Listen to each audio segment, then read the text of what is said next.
EmergeTech 2024 Mumbai chapter. I am Simran Shivalkar, a journalist at CIO News and your host for today. Today we have with us a well-esteemed guest, Mr. Brijesh Singh. Sir, thank you so much for joining us. How do you feel? Thanks for inviting me to be here. Thank you. And my first question to you today is, with a remarkable experience in the cyberspace, what are some common misconceptions or myths that you would like to address? About cybersecurity? Yes. So the thing is that cybersecurity is like breathing. So until unless you have a problem with your breath, you don't even realize that you are breathing. Everybody takes cybersecurity for granted. But today, as we are digitizing, almost everything is digital. Your identity, your money, your location, your communication, right? Everything is digital. Now, as everything gets digitized, we need to protect this.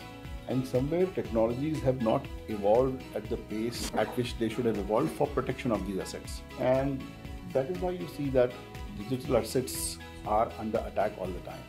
And people believe that this would be automatically protected. No, you have to take efforts in many senses of the term, that you have to be careful about what information you share. You have to be careful about what links you click. You have to be careful about your own privacy. You have to be careful about the software you use. And in this sense, there is a responsibility on the user about their own security. So it's not just the security of your software or your phone. It's about your money. It's about your physical security. It's about your privacy. And in a way, since your life has been totally digitized now, the myth that it would protect itself needs to be busted, and you need to take active measures. You need to be literate about cybersecurity to understand what kind of threats you are facing and what are the countermeasures. Absolutely.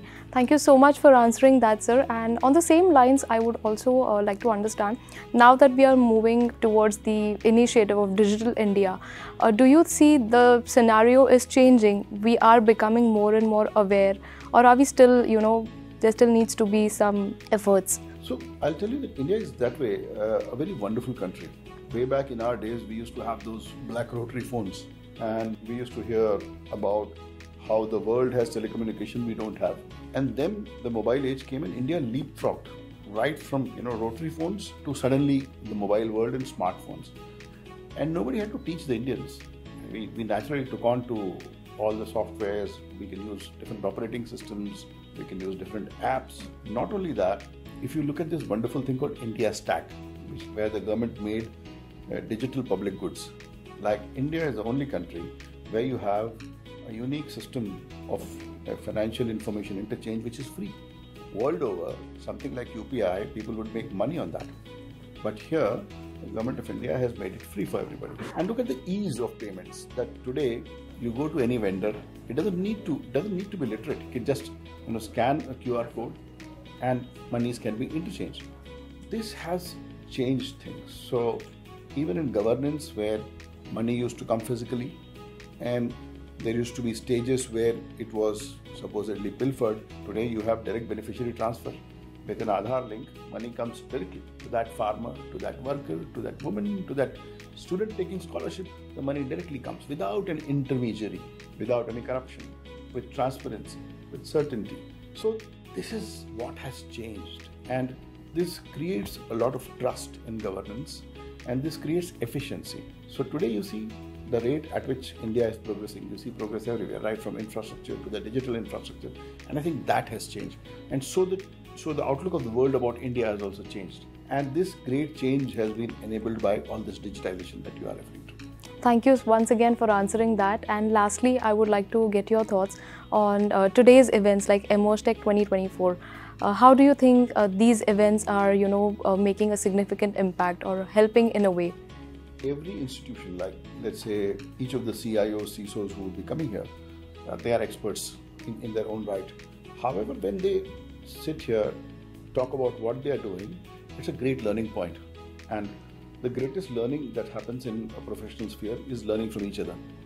Because you can read as many books and you can, attend as many training courses. But if you talk to practitioners, when practitioners share actual experience, that's the greatest learning. And I feel that these events are essential because there would be, let's say, a particular corporation handling a particular security framework in a particular way, there would be much for them to learn from others' practices, and there would be much for others to learn from their security practices.